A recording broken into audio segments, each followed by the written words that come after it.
42 kings and queens, one throne. And at least 6 of them were murdered by the people closest to them.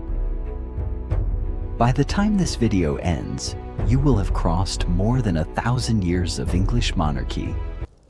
From a warlord hiding in a Somerset swamp with nothing left but one kingdom and one idea, to a coronation broadcast live to billions.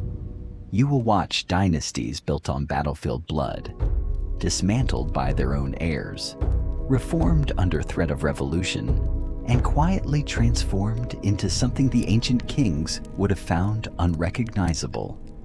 Conquest, betrayal, Reformation, civil war, empire, abdication, and one throne that somehow survived all of it.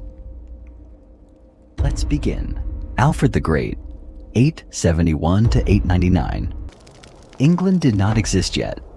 Before Alfred, there were warring kingdoms: Wessex, Mercia, Northumbria, East Anglia, while Vikings carved their own territory across the north and east. When Alfred inherited Wessex in 871, the Danes had already swallowed most of England. Within a year, he was hiding in the Somerset marshes, his kingdom reduced to a strip of swampland. But that near extinction became the hinge of history. Alfred reorganized his army into a rotating militia, built a network of fortified towns called boroughs across Wessex, and assembled a fleet to intercept Viking longships. At Edington in 878, he crushed the Danish leader Guthrum and forced him to accept Christian baptism. He negotiated the Danelaw, a recognized Danish zone, while consolidating Wessex. He codified law, promoted literacy, and invited scholars to his court at Winchester, the first king ever called the Great. He died in 899, leaving a kingdom stable enough to grow. The man who had been hiding in a swamp just months before had just saved England, and invented it at the same time. Edward the Elder and Ethelfled, 899 to 924. Alfred's son Edward and his daughter Ethelfled, Lady of the Mercians, spent the next generation reclaiming the Danelaw. Ethelfled led armies herself, capturing Derby and Leicester from Danish control. Together, they pushed English authority toward the Humber.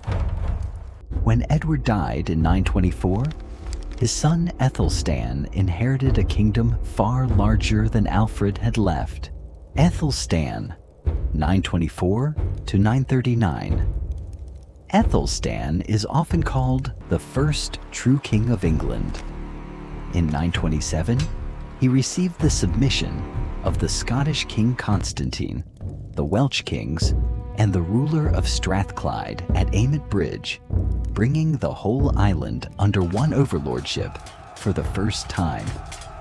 At Brunanburh in 937, he shattered a coalition of Vikings, Scots, and Strathclyde Britons. The Anglo-Saxon Chronicle called it the greatest slaughter since the Saxons first arrived in Britain. Ethelstan died without an heir in 939. Edgar the Peaceful, 957 to 975. Edgar never fought a war on English soil. He reformed the national coinage, backed the monastic revival under Archbishop Dunstan, and in 973 staged a coronation at Bath, where 8 subject kings rode him across the River Dee, a ceremony that became the direct template for English coronations still used today. He died young in 975. His successor, Ethelred, would face a nightmare. Ethelred the Unready, 978 to 1013, 1014 to 1016. Unread in Old English means poorly counseled, but events suggest both meanings apply. the Danes returned in force. Ethelred paid them off with Danegeld silver. It worked once and invited them back larger. His St. Brice's Day massacre of Danish settlers in 1002 prompted King Svein Forkbeard to invade in earnest. By 1013, Ethelred had fled to Normandy. He returned after Swein's sudden death in 1014, but never recovered authority. He died in 1016, leaving his son Edmund Ironside to face Swein's son Knut alone. Knut and the Danish Empire, 1016 to 1035. Edmund Ironside fought Knut to a standstill at Assandun, then died months later under circumstances still debated. Knut took the whole kingdom and proved unexpectedly capable, governing through existing structures, marrying Ethelred's widow Emma of Normandy, and patronizing the English church. His famous confrontation with the tide was staged deliberately to prove to flattering courtiers that even kings cannot command nature. He died in 1035.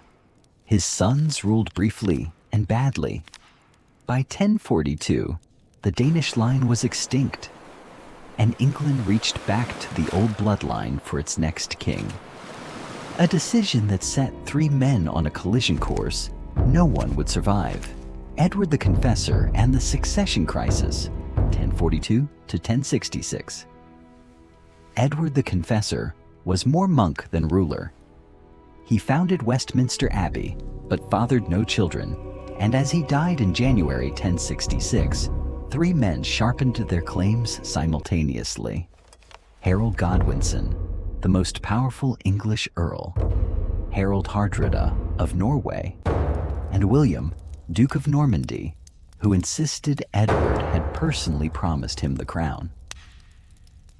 The abbey Edward had consecrated was barely a week old when the crisis began. Harold Godwinson and the Battle of Hastings, 1066. Harold was crowned the morning after Edward's death. He had 9 months and 3 enemies. Hardrada struck first in Yorkshire.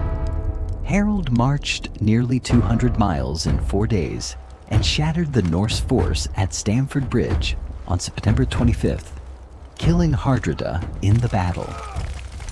Then word arrived. William had landed at Pevensey in the south. Harold turned his exhausted army around. At Hastings on October 14th, the battle lasted from dawn to dusk. By evening, Harold was dead. Anglo-Saxon England died with him. William the Conqueror, 1066 to 1087. William I was crowned at Westminster on Christmas Day, 1066, and the ceremony caused a riot when his Norman guards, hearing the English crowd shout in acclamation, panicked and set buildings alight. The Conqueror was crowned in a burning city. He crushed English resistance without mercy. The harrying of the North in 1069 to 70 deliberately depopulated entire regions. The Domesday Book still records vast stretches as waste 17 years later. He replaced almost the entire English nobility with Norman barons, introduced feudalism at full scale, and permanently altered the English language. His Domesday Book of 1086 surveyed every landholding in England, an instrument of total administrative control.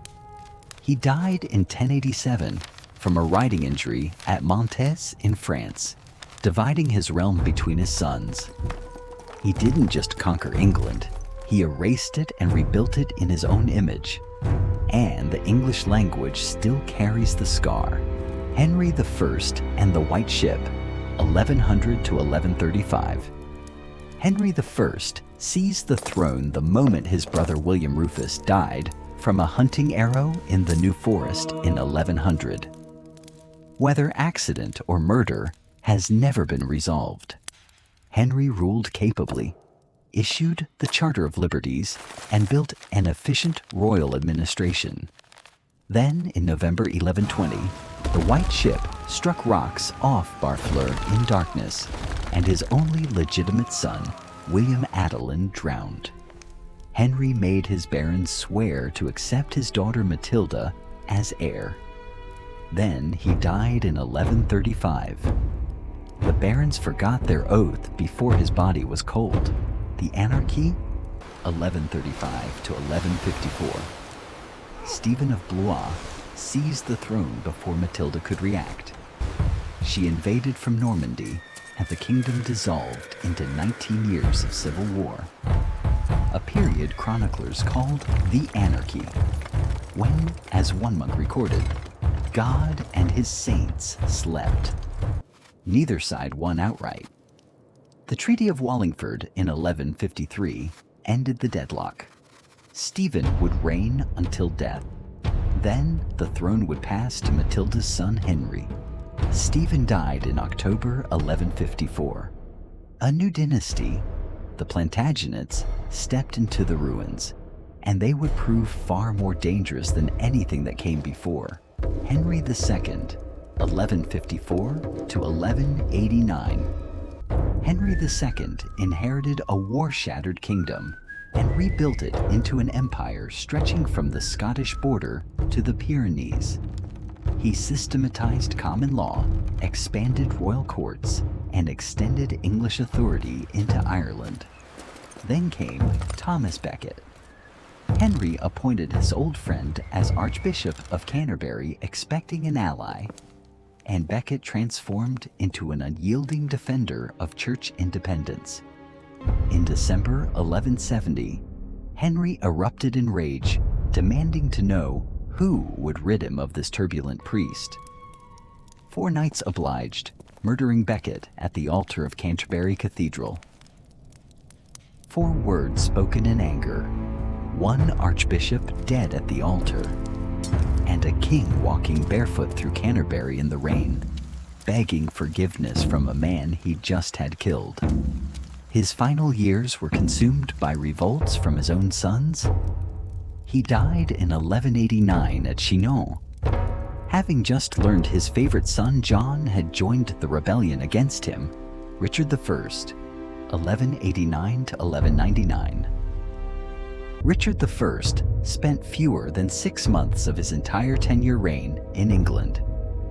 He led the Third Crusade, defeated Saladin's forces at Arsuf, and held Jaffa, but never retook Jerusalem.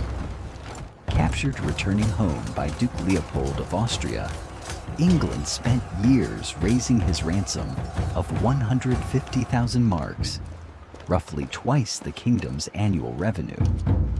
Richard returned, reconquered his French territories, and died in April 1199 from a crossbow bolt at the minor castle of Chalus-Chabrol. He was 41. His brother John inherited everything and proceeded to lose most of it. King John and Magna Carta, 1199 to 1216.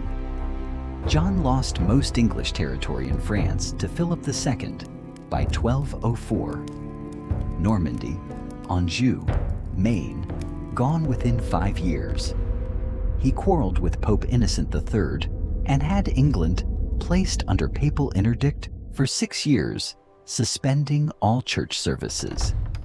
He extorted money from barons through arbitrary fines until, in June 1215, they forced him to Runnymede and made him seal Magna Carta, establishing that the king was subject to law, that free men could not be imprisoned without due process, and that taxation required consent.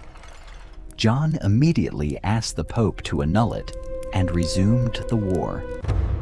He died of dysentery at Newark Castle in October 1216. Magna Carta outlived him and became the foundation of constitutional government worldwide. Edward I, Hammer of the Scots, 1272 to 1307. Edward I was 6 feet 2, physically intimidating and militarily ruthless. He conquered Wales, executed its last native prince, Dafydd ap Gruffudd, in 1283 and built a ring of castles, Caernarfon, Conwy, Harlech, to lock the conquest in place. He then exploited Scottish succession disputes to claim overlordship over Scotland, defeated William Wallace, and had him hanged, drawn, and quartered in London in 1305.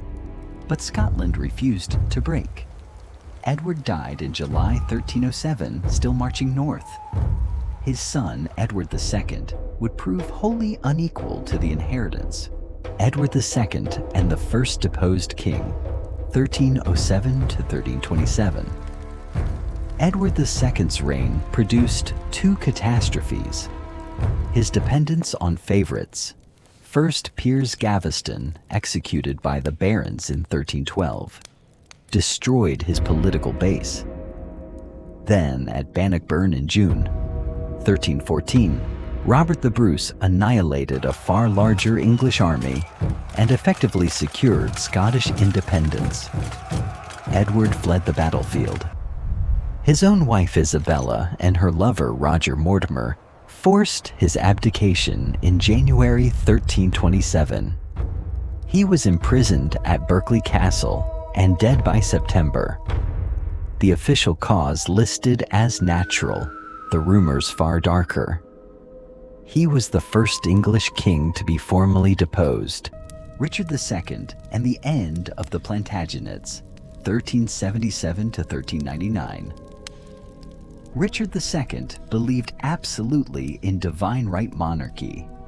He faced the Peasants' Revolt of 1381 at 14 with genuine courage, riding out at Smithfield after rebel leader Wat Tyler was struck down.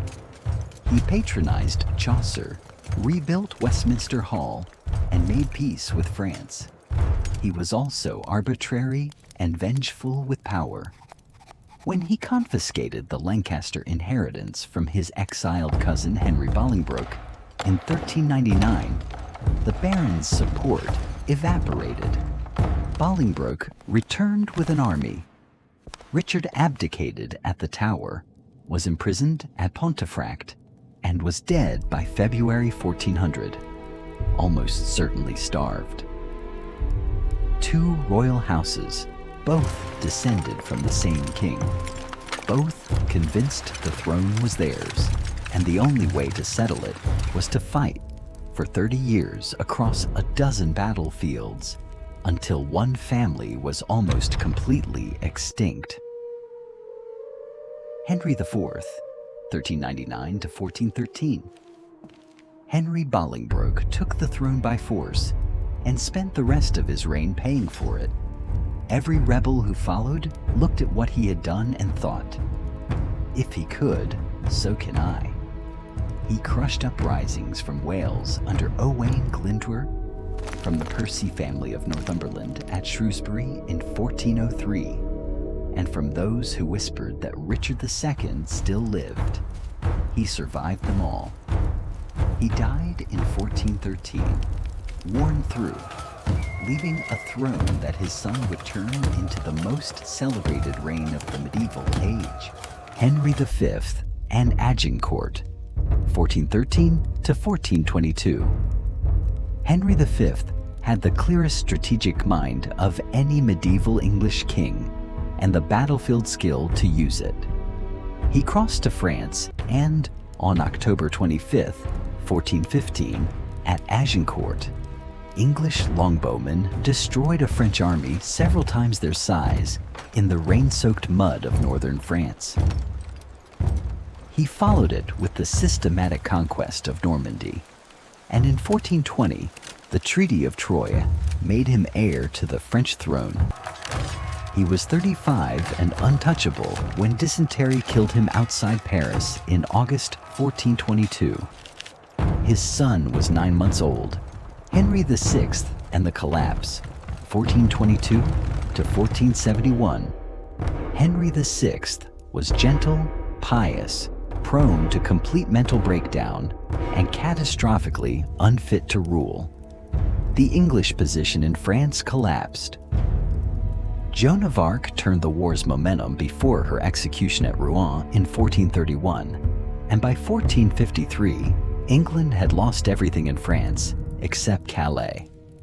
That same year, Henry suffered a total mental breakdown lasting 18 months. The resulting power vacuum ignited the Wars of the Roses, the dynastic struggle between Lancastrian red and Yorkist white. Henry was deposed in 1461, briefly restored in 1470, and murdered in the Tower of London in May 1471. No Lancastrian heir remained. He was deposed twice, restored once, and murdered in the Tower. No English king fell further or more completely. Edward IV and Richard III, 1461 to 1485. Edward IV was physically imposing, militarily decisive, and popular. He stabilized the crown's finances and rebuilt royal authority. He died unexpectedly at 40 in April 1483, leaving two young sons. His brother Richard, Duke of Gloucester, declared the boys illegitimate, imprisoned them in the Tower, and seized the throne as Richard III. The two princes were never seen again. Richard ruled capably for 2 years, but was permanently shadowed by the question of the murdered boys. In August 1485, Henry Tudor landed in Wales. At Bosworth Field on August 22nd, Richard charged directly at Henry in a final desperate gamble and was killed. His crown was found in a hawthorn bush and placed on Henry's head. The Plantagenet dynasty was over. The Tudor age had begun, and it would shake the foundations of Western Christianity itself. Henry VII, 1485 to 1509. Henry VII was cautious where his predecessors had been reckless, and that caution saved the dynasty. He married Elizabeth of York, uniting the warring houses. He crushed Yorkist pretenders. Lambert Simnel, captured after Stoke Field in 1487 and employed in the royal kitchens as deliberate mockery. Perkin Warbeck, hanged in 1499. He rebuilt crown finances, avoided expensive wars, and died in April 1509, leaving his son the most solvent throne in a generation. Henry VIII, 1509 to 1547. Henry VIII arrived as a Renaissance prince, educated, athletic, a composer, a theologian who earned Defender of the Faith from Pope Leo X for writings against Luther. Then came the succession crisis. His wife Catherine of Aragon had given him one surviving child, a daughter Mary, but no son. Henry petitioned Rome for an annulment. Pope Clement VII, effectively held hostage by Catherine's nephew, Emperor Charles V, refused. Henry's response remade England. Parliament severed the English Church from Rome between 1532 and 1534, making Henry its supreme head. He married Anne Boleyn, who produced a daughter, Elizabeth. Then miscarriages, then the scaffold in May 1536 on charges of adultery and treason. Jane Seymour gave him a son, Edward, and died of childbirth complications. 3 more marriages followed.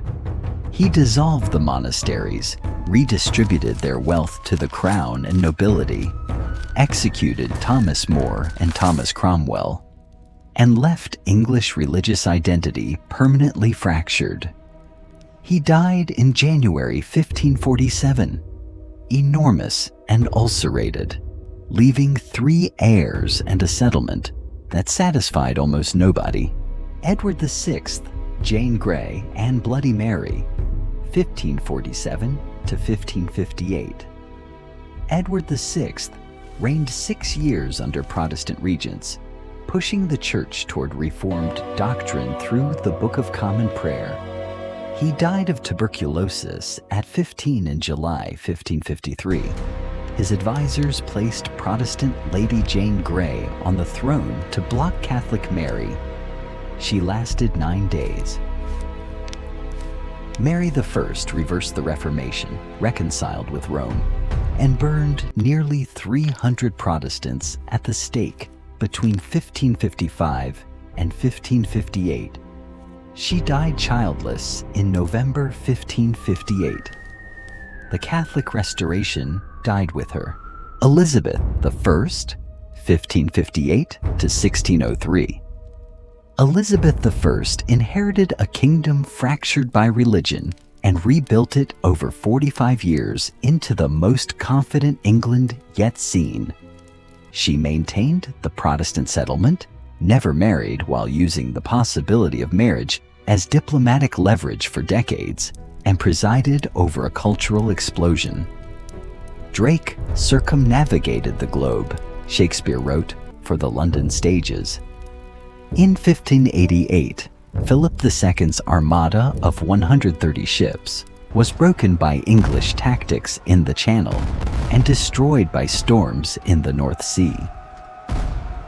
Elizabeth's last years brought the execution of Mary Queen of Scots in 1587 and the failed rebellion of the Earl of Essex in 1601. She died at Richmond Palace in March 1603, the last Tudor, having refused to name a successor until her final hours. The crown passed to Mary Queen of Scots' Protestant son James. The Tudors had broken England from Rome, burned their own people at the stake, and built the most powerful personal monarchy in English history. The Stuarts inherited all of it, and within 40 years, they would put a king on trial for his life. James I, 1603 to 1625.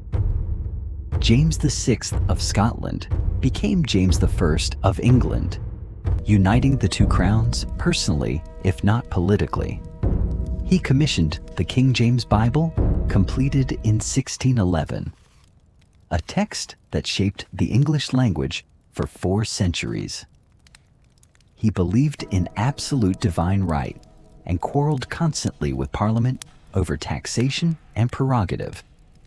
In November 1605, the Gunpowder Plot, a Catholic conspiracy to detonate gunpowder beneath Parliament with James inside, failed when Guy Fawkes was discovered in the cellars.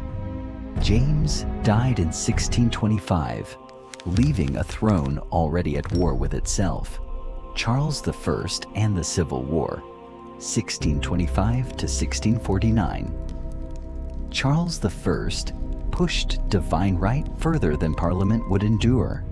He dissolved Parliament 3 times in 4 years, levied taxes without its consent, and attempted to impose Anglican prayer books on Presbyterian Scotland in 1637, triggering a revolt that forced him back to Parliament for funding. Parliament refused on his terms.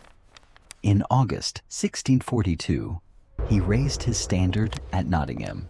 Civil war began.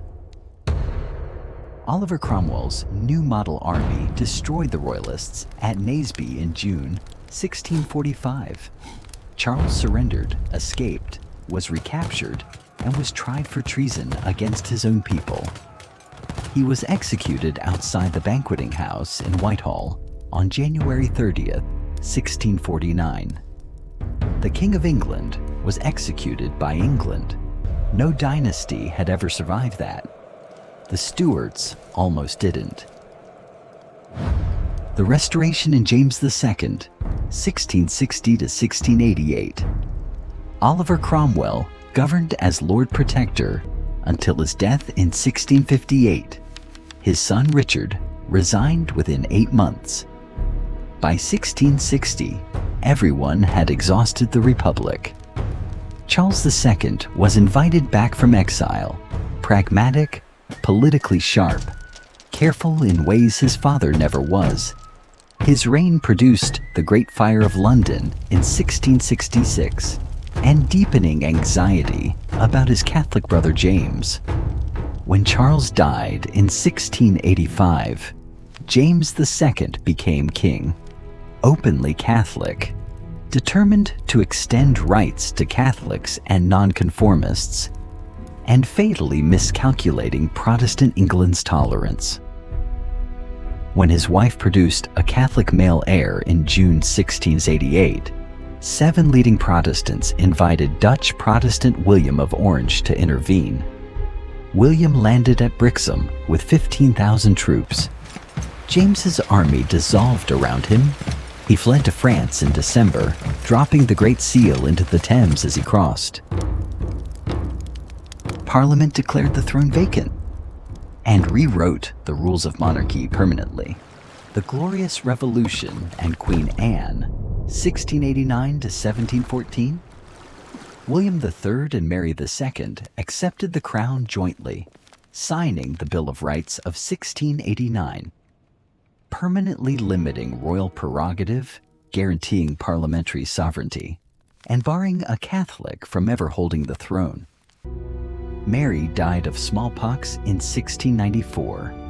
William died in 1702, thrown from a horse. Anne, James II's Protestant daughter, succeeded and in 1707 oversaw the Acts of Union, formally merging England and Scotland into the Kingdom of Great Britain. She had 17 pregnancies. No child survived her. Parliament turned to a German prince who spoke almost no English and had never set foot in England. He would found a dynasty that built the largest empire in human history and eventually lose America, nearly lose Europe, and survive 2 world wars by the narrowest of margins. The first Georgians, 1714 to 1820. George I arrived from Hanover with little interest in English affairs, which suited a parliament comfortable governing itself. The cabinet system and the office of prime minister emerged under Robert Walpole during his reign. George II was the last English monarch to personally command troops in battle at Dettingen in Bavaria in 1743. George III reigned 60 years, lost the American colonies after 1776, and spent his final decade blind, deaf, and mentally unreachable at Windsor. His son, George IV, Prince Regent from 1811, was extravagant and widely disliked, spending lavishly on the Brighton Pavilion while the country struggled. His brother William IV delivered the Reform Act of 1832, dramatically expanding the electorate. When William died without legitimate heirs in 1837, the crown passed to his 18-year-old niece, Victoria and the British Empire, 1837 to 1901. Victoria was 18 at her accession and 63 years into a reign that redefined what a monarchy could be. She married Prince Albert of Saxe-Coburg and Gotha, bore 9 children, and through their marriages, created dynastic connections across every major European royal house, earning the nickname the Grandmother of Europe. After Albert died of typhoid fever in December 1861, Victoria retreated into prolonged mourning that drew years of public criticism. The empire expanded regardless. India came under direct crown control after the rebellion of 1857, and by Victoria's Diamond Jubilee in 1897, Britain governed roughly a quarter of the world's land surface. She died at Osborne House in January 1901, holding the hand of her grandson, Kaiser Wilhelm II of Germany. Victoria had built the largest empire in human history and placed her grandchildren on the thrones of Europe.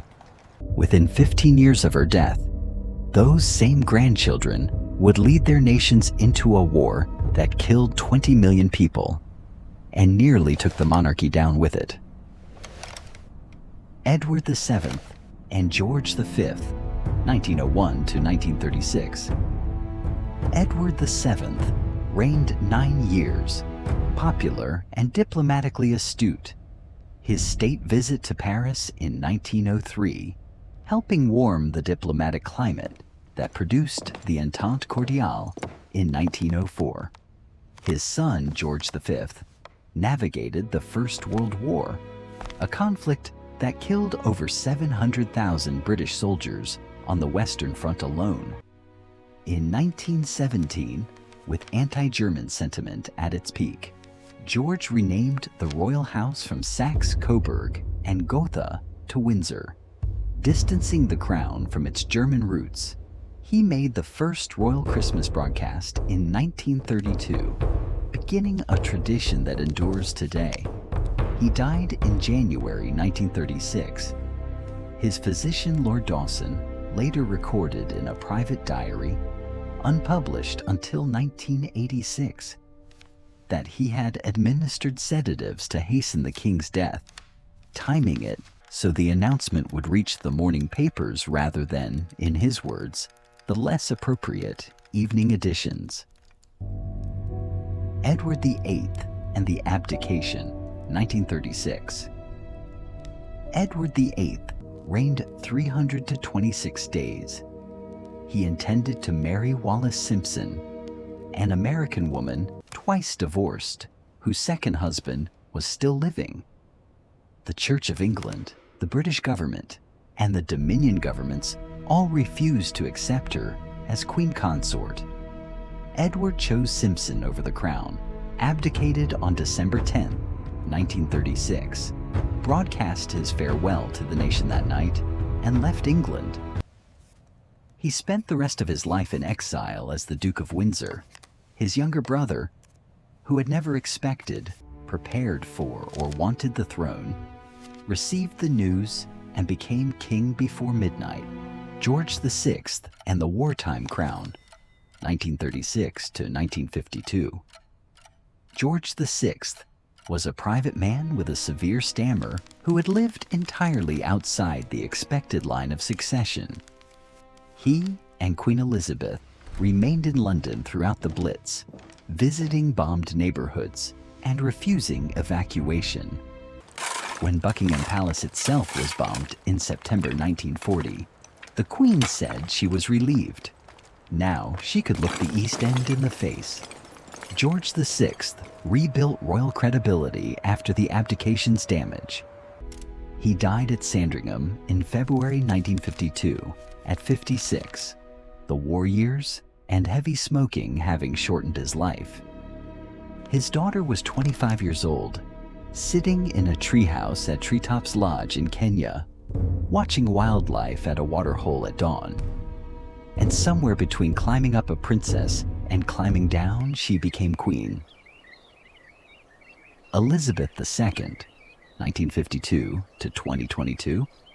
Elizabeth II reigned 70 years, the longest in British history, serving with 15 prime ministers, overseeing the end of empire, and maintaining a consistency of public presence that became in itself a form of national stability.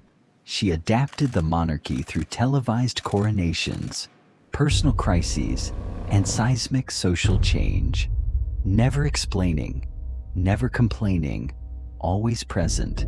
She died at Balmoral on September 8, 2022. She had served 15 prime ministers, buried an empire, and kept the crown relevant for 70 years through sheer consistency of presence.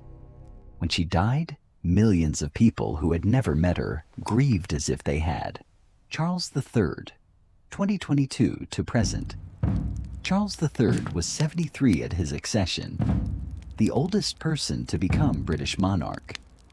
He was crowned at Westminster Abbey on May 6, 2023, in a ceremony that adapted ancient ritual for a modern, diverse nation. Readings from multiple faiths, a public homage replacing the feudal oath of the peers.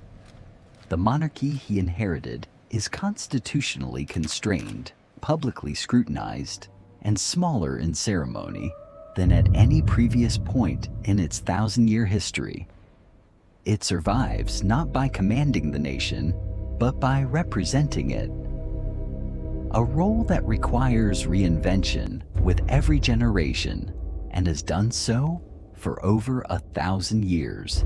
From Alfred holding a fractured kingdom together in a Somerset swamp, to Charles III, crowned in a ceremony watched by billions, over 1,000 years, 42 monarchs, and one unbroken thread. The throne survived not because it was invincible, but because it kept changing just enough, just in time, to avoid being destroyed. Every century tried to break it.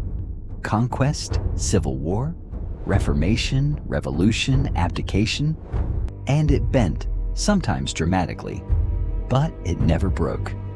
That is not a story about kings. That is a story about how power learns to survive.